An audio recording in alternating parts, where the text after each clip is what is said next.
Hi hello welcome back to Lakshmi biology NEET classes. So మనం 1 week నుంచి fight చేస్తూనే ఉన్నాము క్వశ్చన్ పేపర్ స్కామ్ గురించి. కోర్టులో సుప్రీంకోర్టులో కేసు అయితే నడుస్తూ ఉంది. సో మనకి ట్యూస్డే రిలీజ్ చేసిన ప్రకారం, కోర్టు రిలీజ్ చేసిన నోట్ ప్రకారం ఏం చెప్పారు అంటే మనకి కౌన్సిలింగ్ ప్రాసెస్ ఆఫ్ చేయొద్దు, కౌన్సిలింగ్ ప్రాసెస్ రన్ చేయండి. అర్థమైందా? సో మనము కేసు రన్ చేస్తుంది దేనికోసం? క్వశ్చన్ పేపర్ లీక్ అయిందా లేదా, first one. Second one, grace marks ఎందుకు యాడ్ అయ్యాయి, ఎట్లా యాడ్ అయ్యాయి, దేని బేస్ చేసుకొని యాడ్ చేశారు. ఎందుకంటే చెప్పారు వాళ్ళు ఫిజిక్స్ క్వశ్చన్ కోసం అని, కానీ ఏ ప్రాసెస్ మీద, ఏ మెథడ్, ఎవరెవరికి యాడ్ చేశారు అనే దానికైతే ఈ 2 క్వశ్చన్స్ అయితే మనకి ఆన్సర్ అయితే ఇంకా మన దగ్గరికి అయితే చెప్పలేదమ్మా వాళ్ళు. కానీ ఒక క్వశ్చన్ అయితే మనకి దానికి ఆన్సర్ అయితే ఇచ్చారు. ఆ క్వశ్చన్ ఏంటంటే ఓఎంఆర్ షీట్ అనేది, ఆయుష్ అనే అమ్మాయిది ఓఎంఆర్ షీట్ అనేది టాన్ అయింది అంటే చినిగిపోయింది. సో అది రాంగ్ ఇచ్చారు, కరెక్ట్ గా లేదు. దానికైతే మనకి ఎన్టీఏ వాళ్ళు అయితే రెస్పాండ్ అయితే ఇచ్చారు, ఆన్సర్ ఇచ్చారు. అదైతే మనకి అది చినిగిపోలేదు paper, O M R sheet. So neat గానే ఉంది. రిజల్ట్ కూడా రిలీజ్ చేశారు. దాని మీద అయితే క్లారిటీ అయితే ఎన్టీఏ వాళ్ళు ఇచ్చారు. ఇక మనకి ఇవ్వండి క్లారిటీ ఏంటి అంటే నడుస్తూ ఉంది ప్రస్తుతానికైతే. 1 ఈజ్ క్వశ్చన్ పేపర్ లీక్ అయిందా లేదా, గ్రేస్ మార్క్స్ దేన్ని బేస్ చేసుకొని గ్రేస్ మార్క్స్ అనేవి ఇచ్చారు. సో దీనికోసం సుప్రీంకోర్టు ఏం చేసిందంటే కేసు మనకి వాయిదా వేసింది జూలై 8 వరకు. సో జూలై 8 వరకు మనం వెయిట్ చేయాల్సిందే.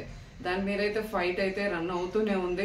సో జస్టిస్ వచ్చేంత వరకు రన్ చేస్తూనే ఉంటారు. కానీ మాక్సిమం ఎగ్జామ్ రాసి నీట్ మాకు సీట్ వస్తుందా రాదా, ఇంత ర్యాంక్ వచ్చింది, ఇంత జరిగింది, సో అని మీరు ఎవరైతే ఎగ్జామ్ రాసిన వాళ్ళు ఉన్నారో వాళ్ళు టెన్షన్ పడకుండా ఉండడం కోసం సుప్రీంకోర్టు ఏం చెప్పిందంటే కౌన్సిలింగ్ ప్రాసెస్ రన్ చేసుకోండి. అర్థమవుతుందా? కౌన్సిలింగ్ ప్రాసెస్ రన్ చేయండి అని అన్నారు.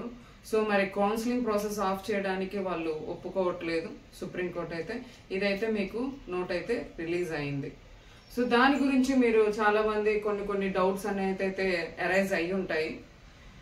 ప్రాసెస్ ఎలా ఉంటుంది, కౌన్సిలింగ్ ప్రాసెస్ ఎలా ఉంటుంది, మరి కట్ ఆఫ్ మార్క్స్ ఎలా ఉంటాయి, వీటి మీద మీరు థింక్ చేస్తూ ఉంటారు. ఎందుకంటే ఈ 1 వీక్ నడిచింది మనకేంటి అంటే మనకి ఎంత వరకు వస్తుంది, మరి కట్ ఆఫ్ పెరుగుతుందా లేదా, మరి ఎలా ఉంటుంది, జడ్జిమెంట్ ఎలా ఇస్తారు, ఆల్ ఇండియా కోటాలో ఎలా ఉంటుంది.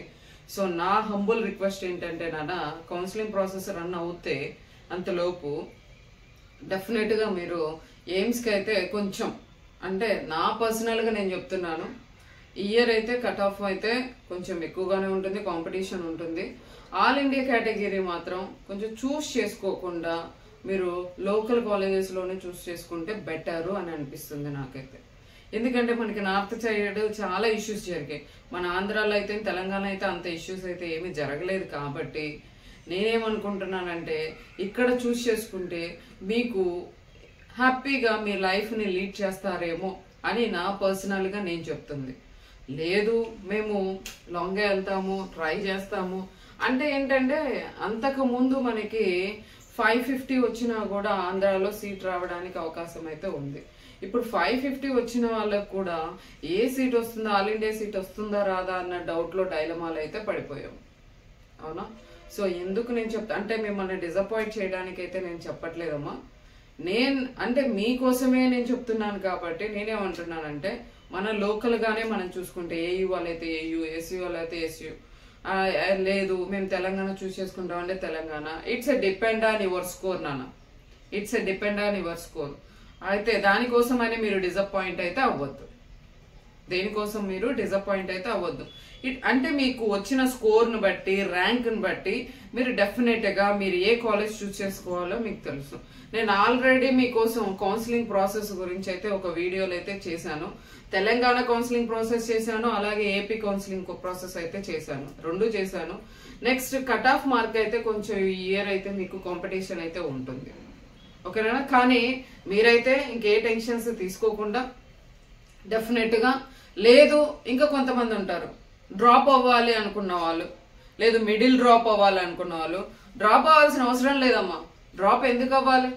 అర్థమవుతుందా? డ్రాప్ అవ్వాల్సిన అవసరం లేదు. జడ్జిమెంట్ అంటే ఇప్పుడు కోర్టులో నడుస్తున్న ఏ కేసు అయినా కానీ కొంచెం మనకి డిలే అవుతుంది, కానీ జడ్జిమెంట్ అయితే వస్తుంది. ఎందుకంటే మనకు న్యాయం జరగకుండా ఉంటే సో నార్మల్ గా ఇంకా నార్మల్ పీపుల్ కి ఏం న్యాయం జరిగినట్టుగా ఉంటుంది? డెఫినెట్ గా ప్రతి ఒక్కరికి న్యాయం అయితే జరిగిద్ది.